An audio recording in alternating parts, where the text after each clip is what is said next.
नमस्कार गाइस, एक बार फिर से स्वागत करता हूं मैं आप लोग का आपका अपना चैनल साईं अमृतवाणी क्रिएशन में। तो चलिए आज के वीडियो को हम शुरू करते हैं। शक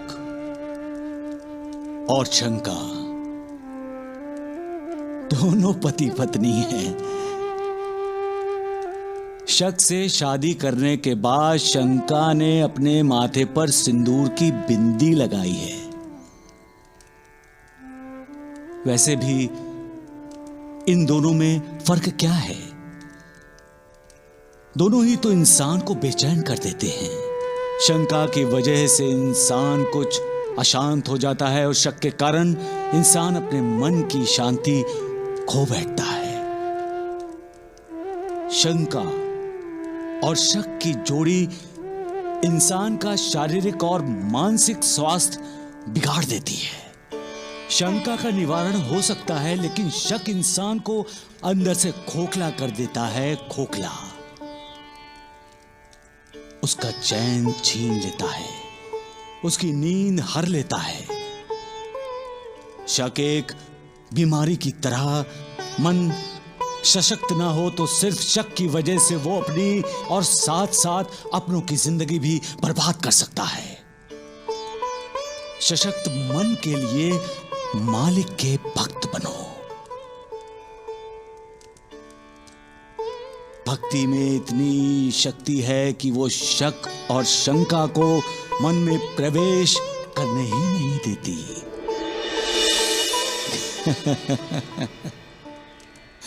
सबका मालिक एक। अब बोलो, सच बोलो, चुप क्यों हो? क्या सोचा था तुमने?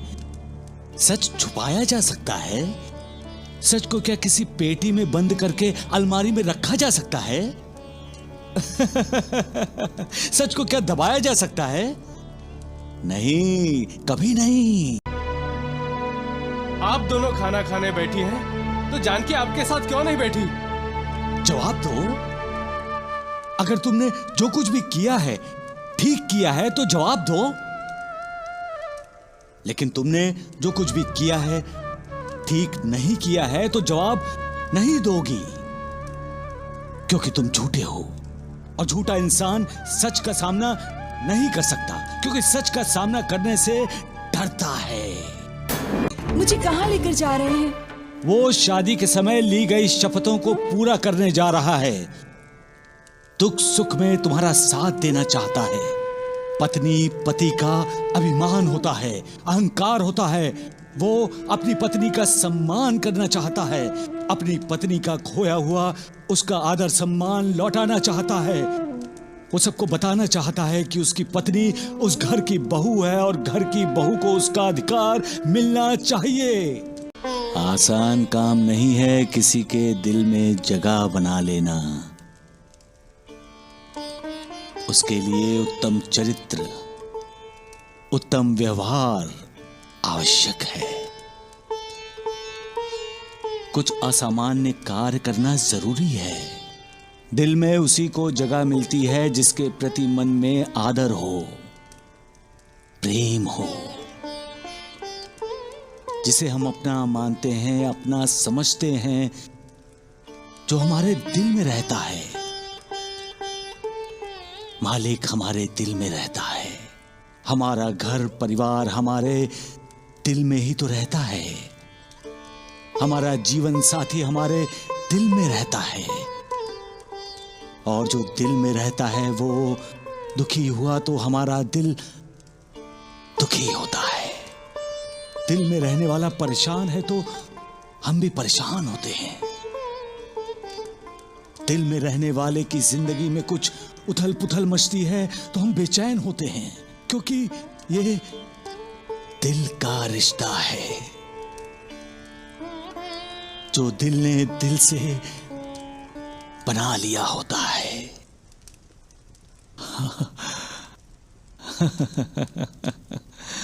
सबका मालिक एक। इंसान की सबसे बड़ी कमजोरी कौन सी है?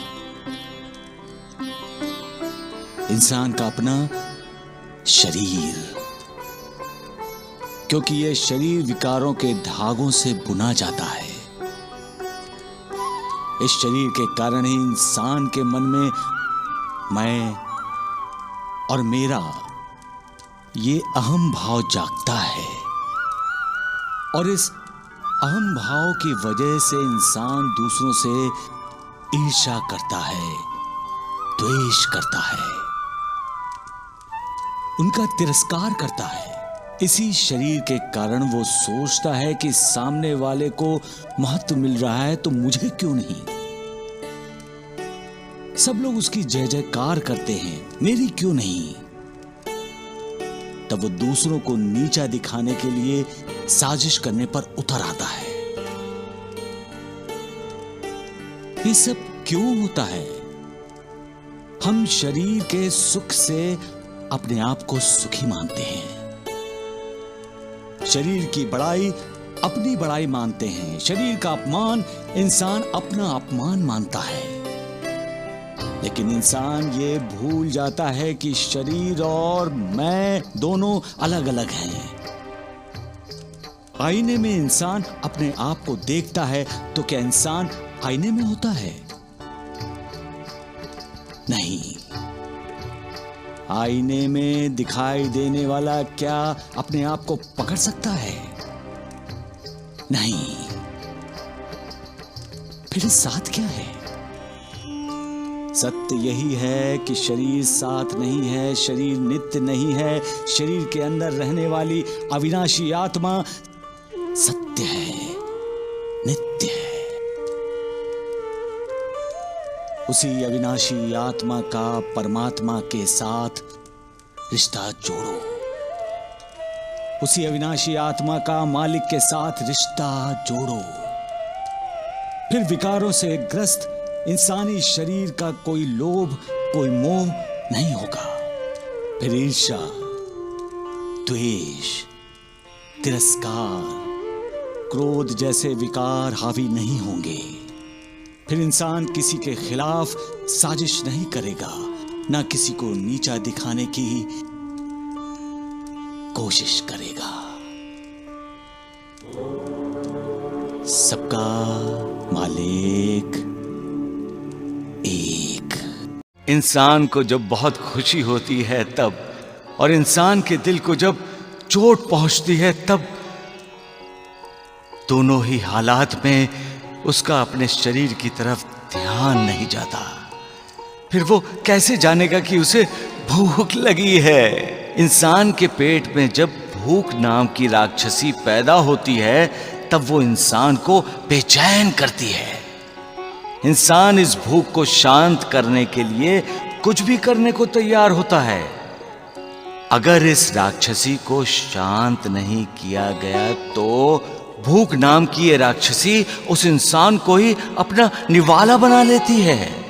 लेकिन जब इंसान का गम, इंसान का दुख इस भूख नाम के राक्षसी से बड़ा होता है तब इंसान का ध्यान उस भूख की तरफ नहीं जाता, क्योंकि वो अपने होश व हवास में नहीं होता।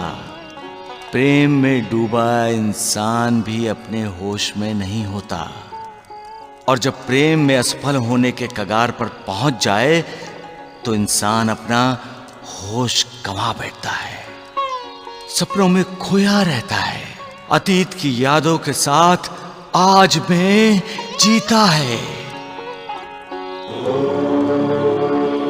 सबका मालिक एक। बुलावा तो वो भेजता है,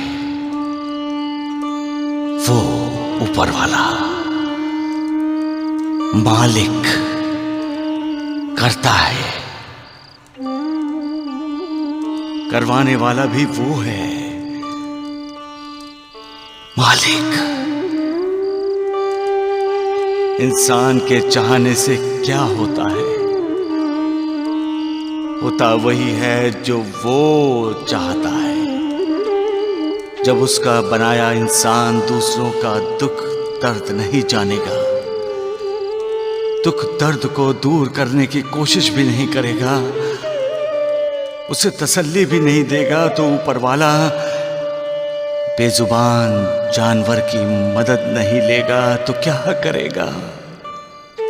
कम से कम बेजुबान जानवर मालिक की आज्ञा का पालन तो करते हैं, इंसान की तरह अवज्ञा तो नहीं करते। सच्चे प्यार को मालिक का आशीर्वाद प्राप्त होता है, क्योंकि सच्चे प्यार में समर्पण होता है, विश्वास होता है। सच्चे प्यार में श्रद्धा होती है, भक्ति होती है, और जहां श्रद्धा, भक्ति, विश्वास, समर्पण होता है वहां मालिक होता है। मालिक सबका मालिक एक। सुख के बाद दुख और दुख के बाद सुख आता ही रहता है। सुख दुख का ये चक्र एक पहिए की तरह घूमता रहता है। इसलिए कहा गया है कि इस दुनिया में सुखी कोई नहीं है, क्योंकि कोई भी स्थिति एक समान कभी नहीं रहती। सतत बदलते रहना ही प्रकृति का सत्य है। यहां दिन होता है, फिर रात होती है, और फिर दिन होता है।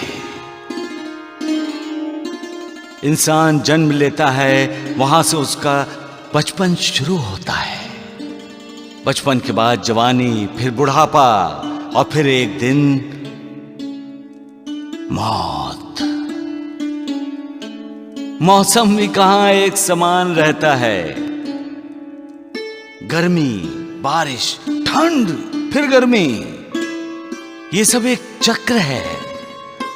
सुख दुख भी एक चक्र है, वो भी आता जाता रहेगा ना। राम राम राम द्वारिकानाथ जी, इस ढोंगी साई का विरोध करने वाले लोग भी आए हुए हैं, देखिए पीछे। एक दिलचस्प कहानी सुनाता हूं तुम सबको। एक बार एक आदमी बाहर गांव जा रहा था। उसके सारे रिश्तेदारों, सारे संबंधियों ने उससे भेंट में कोई ना कोई सामान लाने के लिए कहा। वो आदमी जब बाहर गांव से लौटा तो सभी उसके पास पहुंचे और अपनी अपनी भेंट उससे मांगी। वो आदमी सबके लिए भेंट लेकर आया था, सभी खुश हुए। तभी एक आदमी आया जो बहुत ही बलवान था, अपनी ताकत से सबको परेशान किया करता था।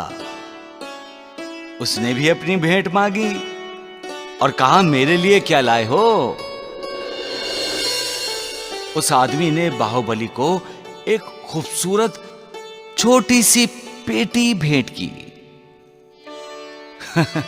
सब उत्सुकता से उस पेटी को देखने लगे कि उसमें आखिर है क्या, कौन सी खूबसूरत चीज उसमें रखी हुई है। बाहुबली ने पेटी खोली, उसमें से एक कागज निकला जिस पर लिखा था, ये दिन भी चले जाएंगे। बाहुबली थोड़ा हैरान हुआ, लेकिन एक बदलाव उस दिन से उसमें शुरू हो गया। उसने लोगों को परेशान करना छोड़ दिया। ये दिन भी चले जाएंगे, ये 5 शब्दों का वाक्य क्या संकेत करता है? क्या संकेत किया था बाहुबली को, जिसने लोगों को परेशान करना छोड़ दिया? वो संकेत था, तुम आज बलवान हो, कल तुमसे भी बलवान कोई आएगा, तुम्हें उसके सामने झुकना पड़ेगा। फिर क्यों तुम दूसरों को झुकाते रहते हो? यही 5 शब्द सबसे कुछ ना कुछ कहते हैं। जो दुखी है उससे कहते हैं, दिलासा देते हैं, आज दुख है तो परेशान मत हो, इसे जाना ही है। हौसला रखो, सुख के दिन भी आएंगे।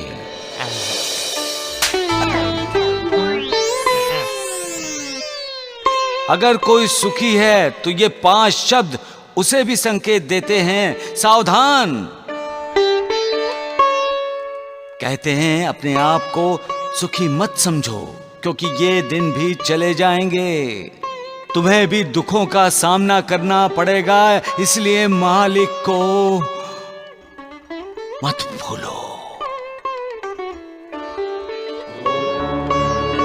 सबका मालिक एक। भक्ति में शक्ति होती है, इसलिए जो भक्त होता है वो किसी संकट से, किसी खतरे से डरता नहीं, उसका मुकाबला करता है। सच्चे भक्त के मन में कभी भय नहीं होता, वो घबराता नहीं है, क्योंकि उसको अपने भगवान पर अगाध श्रद्धा होती है, भक्ति होती है, आस्था होती है। उसका अपने भगवान पर विश्वास होता है। वो जानता है कि हालात कितने भी बुरे क्यों ना हो, भगवान उसके साथ होगा। हर संकट, हर खतरे से भगवान उसे सही सलामत बाहर निकाल लेगा। भगवान का भक्त हमेशा सच्चाई के मार्ग पर चलता है, सच का साथ देता है, सच बोलता है, इसलिए वो निर्भय होता है। सच से सभी डरते हैं, जबकि सच कभी किसी को डराता नहीं है। भक्ति इंसान में यही परिवर्तन लाती है। फिर भक्त को भयभीत क्यों होना चाहिए?